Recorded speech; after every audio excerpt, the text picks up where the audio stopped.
to GradGirlRambles. So, today I was just thinking about the end of my semester, or I guess the end of my third year.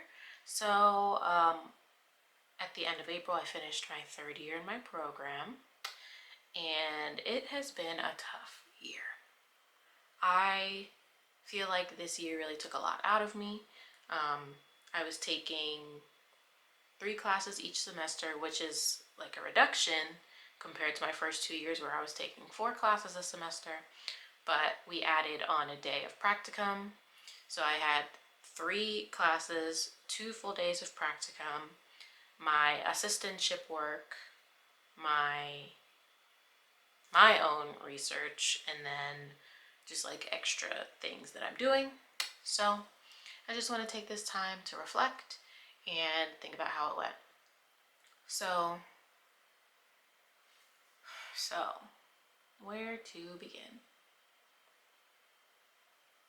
I think this year really had me doing a lot of adjustments to my time management. I think I'm pretty good with time management to begin with, but I definitely felt like there were more things up in the air.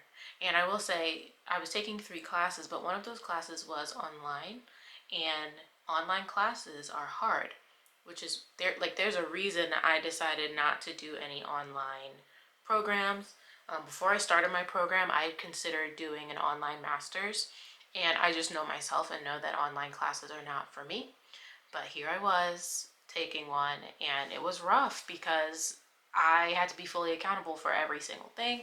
We didn't have our typical meeting class time, so even just doing some of the asynchronous work was just like, okay, this isn't on my calendar formally, so I just have to figure out when I'm going to do it. And that was just really hard because a lot of times that class would slip my mind. It would be the end of the week, and I was like, oh, I have not thought about that class all week. So that is very hard. The other thing that was going on this year was taking my comprehensive exam.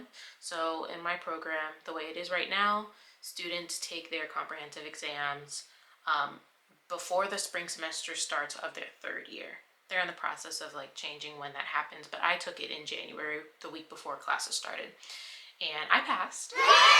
But the fall was spent preparing for it, making sure I had all of my materials ready, and making sure I fully understood concepts and things like that.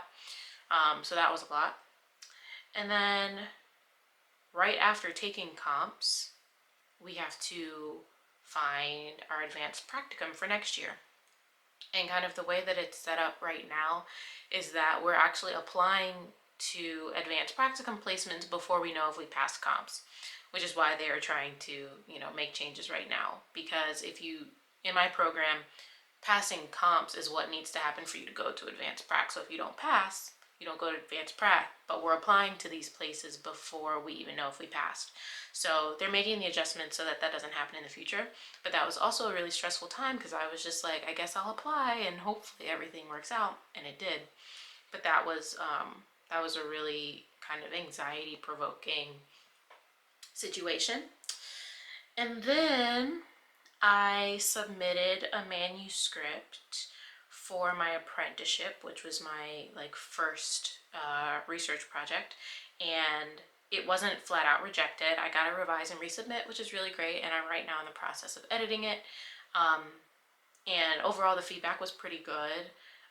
The part that I was really concerned about was the results section. I had a very small sample, so I really wanted to make sure that the way I was kind of reporting the results and discussing it later in the discussion, it was clear. It's I know this is a small sample, but this is important. And I felt like as I was writing that the first time, I was really nervous about that because people don't like to see small sample sizes, especially when you do quantitative work, which is what I was doing.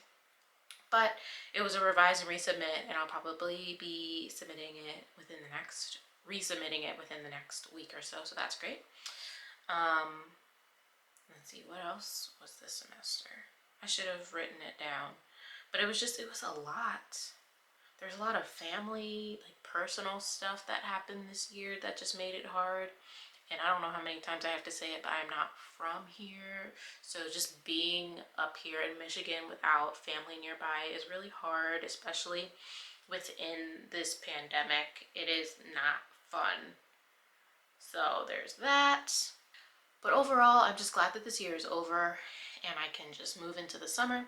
So thinking about some of my summer goals, I will be working on my dissertation proposal, which I started working on in the spring semester, but the summer is really going to be dedicated to that because my plan is to propose in October.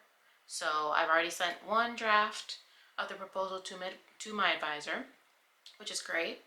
And he's currently working on getting me my feedback.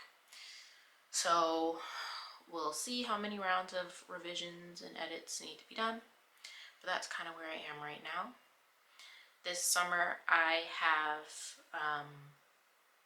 more than I thought planned. By the time I make this video, or at least by the time that I post this video, I will have been on 2 trips back home to Maryland, one for a high school reunion and the other for a wedding. And then the rest of my summer, I'm visiting some family in June, going to another wedding for someone in my cohort in July. I am going to the APA convention in August, which I'm excited about. I presented at APA last year. It was the poster for my apprenticeship, but it was virtual, and I've never actually been to APA before, so I'm excited to be there in person if it is in person. And this is my first year on the APAG's convention committee as well, so I'm excited to prepare and kind of execute some of this programming that we're doing through APAGS for graduate students. So if you plan to be at APA, hit me up. I'll be there. But yeah, I think this summer is also going to be probably my last summer in Michigan. So in my program, I'm on a 5-year track. So next year is my 4th year, and I will be proposing my dissertation. I will be doing my advanced practicum, and I'll be applying to internship. And my internship will be in the 2023-24 year. And no shock to anybody, I don't plan to apply to any internships in Michigan. Frankly, I'm just tired of being here and I need to be closer to my family. So I'm also kind of using this summer to get to know Michigan the way that I had planned to the first summer I was here and didn't because of COVID. So I will be kind of bopping around, not too much of the state. I don't feel like driving a lot, but just kind of bopping around and getting to know Michigan right before I go. So I think key takeaways from this year: I'm seeing myself grow as a researcher, especially with my dissertation proposal. One of the main feedback I got from my guidance committee when I met with them back in November was that my dissertation ideas are really great, but they were too big for a dissertation, which sucks for the dissertation because I don't want to do like a huge project that's, would be like a multi-year situation. But for my own kind of research agenda after the fact, it was nice to hear that had I had more time, more funding, and more time, I think I already said, but time is a big one. They're good ideas, so I just had to kind of scale it back a little bit. So that's good. That's good to know about my research development. I'm having some fully formed ideas and they actually make sense to other people. My practice of school psychology, I feel pretty competent in. I had a really great year at a high school after being in elementary schools the first 2 years and like kind of in middle school. But I feel pretty competent in school psychology practice, so I'm really looking forward to being in a private practice next year where I get to do more of the clinical side. So research, practice, feeling better because I was not feeling good. And then the last thing is I think I've done, even though we're still in the pandemic and options for what people can do outside, and gathering and things like that are still limited. I'm taking more time for myself to just breathe. I don't think at any point since I've been in grad school, I don't think I've ever been the person who lives and breathes um, grad work. And I really pride myself on that, because I don't think I would have made it through if that was the only thing I was doing. Even if I, spent a day or two just like being a potato on the couch, like that's great. But I've been doing that since first year. But I think this year I've been more intentional about it. So I want to keep doing that next year as well. But yeah, just thinking out loud and reflecting on the past year and looking forward to the summer and to next year. So that's all. That's all I have to say. But I'll catch you guys later this summer. Bye.